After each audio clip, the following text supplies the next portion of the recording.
As you've heard today, the Language Flagship is a national effort to change the way Americans learn language. The program, sponsored by the National Security Education Program, NSEP, started in 2002 as a pilot program to challenge U.S. universities to develop post-baccalaureate level programs of advanced language education and overseas study that would graduate students with professional proficiency in Korean, Arabic, Russian, or Chinese. Today, the Language Flagship Program sponsors a network of 26 undergraduate programs at 22 universities across the United States. It strives to give graduate students of all majors a professional level proficiency in one of 10 languages, now including Arabic, Chinese, Hindi, Korean, Persian, Portuguese, Russian, Swahili, Turkish, and Urdu. The Language Flagship Leadership Award is given annually to celebrate an individual who has made extraordinary contributions to the advancement of language education in the U.S. Each spring, the Flagship Council of Directors, leaders in the field, representing the 26 flagship programs, solicits nominations and selects an individual who most embodies the spirit of contribution for the advancement of language education in the United States. On behalf of the Council of Directors of the Language Flagship, I'm pleased to announce the winner of this prestigious award on behalf of my colleagues at the Flagship.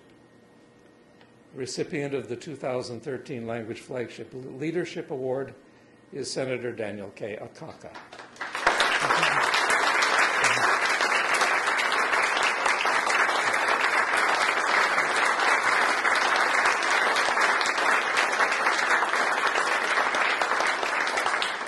Daniel Akaka has been a longtime friend and supporter of foreign languages and international education. At the end of 2012, he retired from the Senate seat that he has held since 1990. Over the course of his career as a senator of Hawaii, Senator Akaka has been involved in numerous efforts to support foreign language education and to keep language and culture at the forefront of discussions with federal agencies and in Congress. During his time at the United States Senate, Senator Akaka served a major role in addressing critical national security issues, giving important hope and spirit to the younger generations, like those who supported the NSEP, who we now desperately need in the federal government, in business, and in our state of Hawaii. Senator Akaka had held numerous hearings on improving the federal government's foreign language capacity. He sponsored two major pieces of legislation: the National Foreign Language Surface Corps, the NLSC, run by the NSEP, and the National Defense Authorization Act of 2012, which permanently established the NLSC to meet critical defense-related foreign language needs. During his time in the Senate, Senator Akaka seized every opportunity to further the agenda of language education in the United States. So thank you, Senator Akaka, for your strong leadership in Congress on behalf of the NSEP. It has all been invaluable to the success of our programs. So for your extraordinary contributions, I'm pleased to present to Senator Akaka the Language Flagship Leadership Award.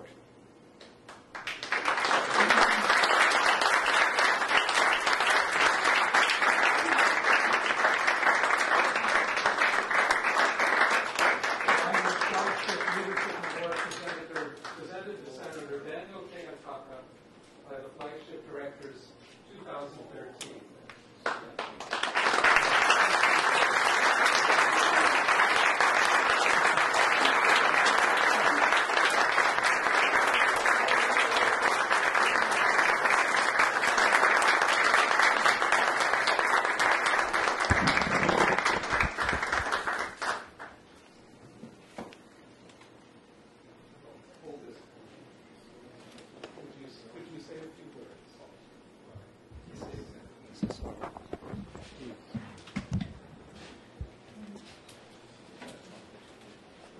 Mahalo nui loa. Thank you very much, Dr. Roman, and all of you who are here. Let me say thank you for your kind words and for the tremendous honor that you give me here on behalf of the people of your agencies and federal government. Also, I want to say to my friend, my brother, really, Neil Abercrombie, you know, for his remarks, which was very, very personal, and I must tell you that he's been one who has felt the touch of the people. And for me, the human element has been so important in what he has done for our state of Hawaii and for our country when he was in Congress, and prior to that here with the legislature. And he has served so well with several hats here, and it's so good to see Nancy. Nancy, thank you very much for all that you do and represent here in Hawaii. And I consider her, you know, when you talk about those with the spirit of Hawaii and the spirit of Hawaii, Nancy is really part of that. And she exudes that in the things that she does. So mahalo nui loa, Governor and Nancy, and for what you do for our state and our country. I also want to thank the University of Hawaii. And as a matter of fact, as I sat here, I wondered, gee, how many in here who are not from the university? I think it's all of you. I know we have some business people as well here, and government people as well. But I want to thank the University of Hawaii Department of Defense and all of you for your commitment in helping and in bringing about in focus on foreign languages.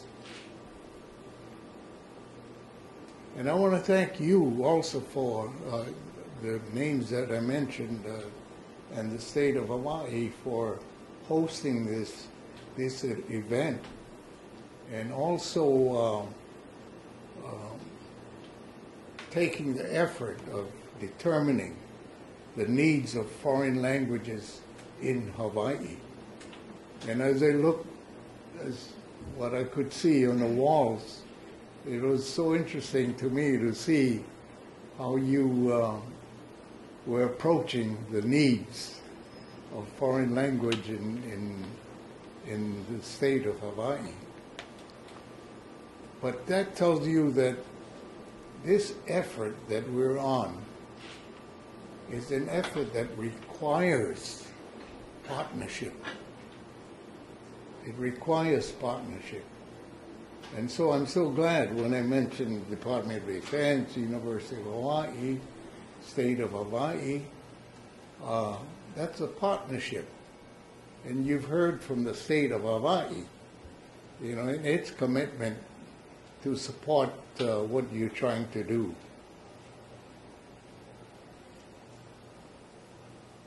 As I grew up, I was of a time, my brother Abe as well, when in our family, can you imagine this? My mother and dad prohibited us from speaking Hawaiian.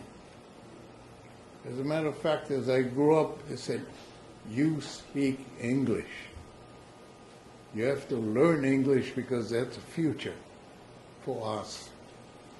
And as a result, she and my dad would speak together, and that's a little bit of Hawaiian that we we heard during that time. But that's how it began. And in a way, for human beings, you know, when you deprived from something, you know, that drives you. And so being deprived of the language of Hawai'i, you know, in a sense, kind of drove us to do all we can to promote that in our lifetimes. And so, in a sense, we did that in trying to bring about programs. But I should tell you that for me, and I know it is for you as well, that the foreign language proficiency is important to the future, as well as cultural understanding. And the combination of that is so important to the lives of our people, our states as well, and our counties, to the point where it affects our national security. When I went to Congress and finally spent time in the House and the Senate, total of 36 years, all during that time, this, in a sense, bothered me. And so I tried to press as much as I could to bring about more foreign languages in schools. And not only in schools, but in that case, in Congress, to the federal government. And when I looked around and looked into agencies and departments, I saw the lack of foreign languages. And because I was a senior member of the Armed Services Committee on Defense, I felt, gee, you know, this really must hurt us. And I couldn't help but go back to the Second World War and think of our Japanese Americans who served at that time, and how they wisely at that time pulled together all those who spoke Japanese and sent them to school to be better than they were, and then used them in the war as MIS, Military Intelligence Service. And I would say that Japan eventually benefited from the MIS because of language. And our boys, many of them from Hawaii, with General MacArthur, you know, in a sense, set the foundation for Japan. And it's becoming one of the great economic nations in the world. But it was through foreign language. And I even spoke to Rumsfeld about that during that period when he was there, about trying to move this on. But the point I'm making is that understanding culture and language proficiency are important to our nation and its future. And because of the security threats, after September 11, 2001, when we really had to bear down and see and look at the security of our country, I felt, hey, this would be the time to bring about legislation that would pull our country together in collaboration and coordination. And so I was able, as was mentioned, to pass the National Foreign Language Coordination Act, which resulted in pulling agencies together and to work on foreign languages. And I'm so glad that we have done that, and it developed into summits, and it was picked up throughout the country.